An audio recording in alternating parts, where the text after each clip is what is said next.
우리를 지켜주시는 하나님을 기억해요. 출애굽기 12장 51절.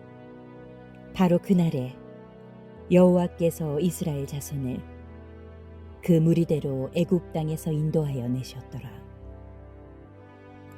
하나님이 모세를 부르셨어요. 모세야, 너는 가서 바로에게 이스라엘 백성을 애굽에서 내보내달라고 말하거라. 바로가 내 말을 듣지 않는다면 내가 이집트에 큰 벌을 내려 내 백성을 인도해낼 것이다. 모세는 하나님 말씀대로 이집트 왕 바로를 찾아갔어요. 이스라엘 백성을 보내주시오. 바로는 모세의 말을 듣지 않았어요. 지팡이를 들어 나일강을 쳐라. 하나님의 말씀대로 지팡이로 나일강을 치자 강이 피로 물들었어요. 물고기들이 다 죽고 강에서는 냄새가 나기 시작했어요. 이집트 사람들은 그 물을 마실 수가 없었죠. 이집트가 피로 물들었지만 바로 왕은 계속 고집을 피웠어요. 하나님은 두 번째 재앙을 내리셨어요. 이번에는 개구리들이 나와서 이집트 땅을 덮어버렸지 뭐예요. 개굴 개굴 개굴 개굴 개굴 개굴. 온 세상이 개구리로 변했어요. 개구리를 없애주면 재물과 함께 이스라엘 백성을 내보내고 예배할 수 있게 하겠소. 바로 왕이 다급하게 말했어요. 하나님은 모세의 기도를 들으셨어요. 그리고 개구리를 없애주셨죠. 바로가 약속을 지켰을까요? 네, 바로는 약속을 지키지 않았어요. 하나님은 세 번째 재앙을 내리셨어요. 땅 위에 먼지를 쳐라. 그러자 온 이집트 땅의 먼지가 아주 작은 벌레인 이로 변했어요. 으뜨그! 이가 사람과 짐승의 몸속에 생겼어요. 하지만 바로는 계속 고집을 부렸어요. 이스라엘 백성을 내보내지 않으면 파리떼를 너와 내 신하들과 내 백성들과 내 집에 보낼 것이다. 그러나 그날에 내 백성이 살고 있는 고센 땅은 파리가 없게 할 것이다. 하나님이 말씀하신 대로 엄청난 파리떼가 왕궁과 그 신하들의 집으로 몰려들었어요. 네 번째 재앙이 시작되었어요. 바로는 다시 간청했어요. 파리떼를 없애주면 재물과 이스라엘 사람들을 보내주겠소. 하나님이 모세의 기도를 들으시고 파리떼를 없애주셨죠. 하지만 바로는 약속을 지키지 않았어요. 하나님은 다섯 번째 재앙을 모세에게 말씀하셨어요. 만약 이스라엘 백성을 보내지 않고 계속해서 붙들고 있는다면 이집트의 모든 짐승에게 끔찍한 병을 내릴 것이라고 전해라. 그러나 이스라엘의 짐승들을 이집트의 짐승들과 구별하여 이스라엘 백성의 짐승은 한 마리도 죽이지 않게 할 것이다. 하나님의 말씀대로 이집트 짐승들은 모두 병에 걸려 죽었어요. 바로 왕은 사람들을 보내어 이스라엘의 짐승들이 한 마리도 죽지 않는다는 것을 알게 되었죠. 그러나 바로의 마음은 조금도 움직이지 않았어요. 여섯 번째 재앙이 시작되었어요.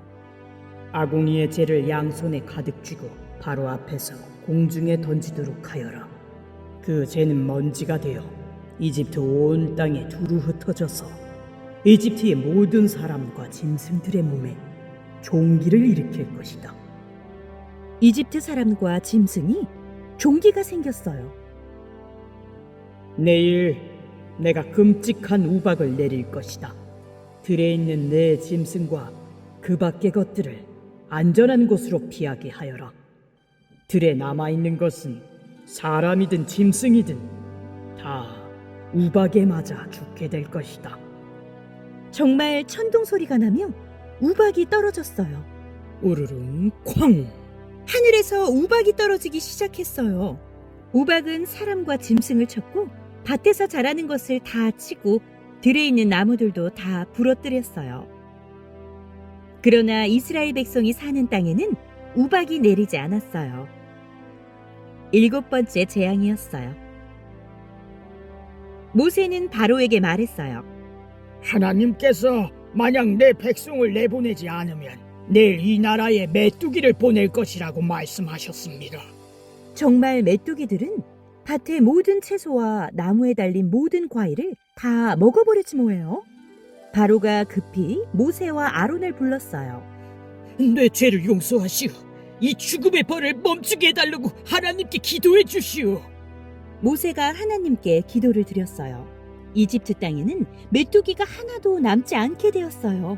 8번째 재앙에도 바로는 이스라엘 백성을 내보내지 않았어요.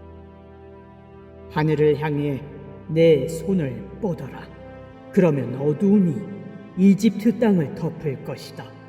이집트의 모든 땅에 3일 동안 짙은 어둠이 깔렸어요. 너무 어두워서 아무도 다른 사람을 알아볼 수 없었어요. 하지만 이스라엘 백성이 사는 곳에는 빛이 있었어요. 깜깜해. 이거 아무것도 안 보이잖아. 이집트의 모든 땅에 3일 동안 짙은 어둠이 깔렸어요. 9번째 재앙이었어요. 바로가 계속 고집을 피우자 마지막 10번째 재앙을 모세에게 말씀하셨어요. 바로의 처음 태어난 아들로부터 가축의 처음 태어난 것까지 다 죽을 것이다. 하나님은 이스라엘 백성에게도 말씀하셨어요. 집집마다 양 한 마리씩을 준비하고 그 양의 피를 집 문틀의 옆과 위에 발라라. 너희가 사는 집에 피가 발라져 있으면 내가 이집트 땅을 칠 때에 너희에게는 어떤 재앙도 미치지 않을 것이다.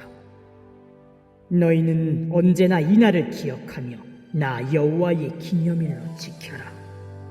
너희는 대대로 이 날을 기념하여 지켜야 한다.